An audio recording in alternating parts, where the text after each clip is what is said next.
જય માતાજી। આજે રાજમા બનાવવા છે તો મેં 7-8 કલાક પહેલાં પલાળી રાખ્યા હતા,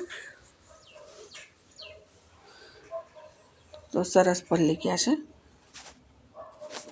હવે એની અંદર થોડું મીઠું અને ખાવાનો સોડા નાખી દઈએ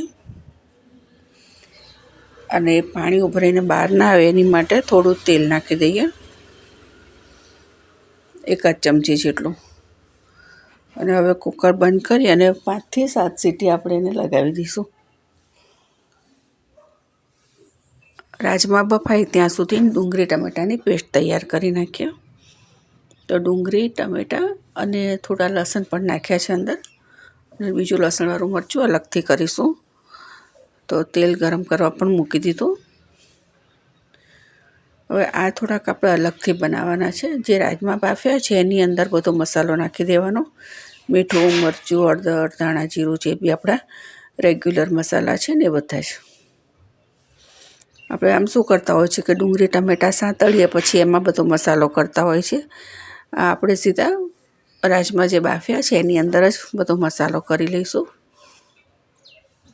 તો જો તેલ ગરમ થઈ ગયું તેની અંદર રાઈ જીરું નાખી અને ડુંગળી ટમેટાની પેસ્ટ નાખી દઈએ।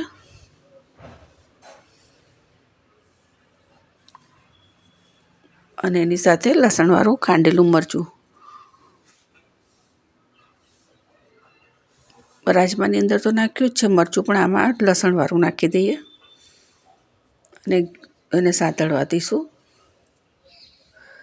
સતળાઈ જાય પછી એને તેલ થોડું છૂટું પડે એટલે એમાં આપણે જે રાજમાનું પાણી છે એ થોડુંક નાખી દઈએ અને ઉકળવા દઈએ। થોડીક વાર ઉકળી જાય એટલે તરત જ રાજમા નાખી દઈશું। 5-1 મિનિટ ઉકાળશું અને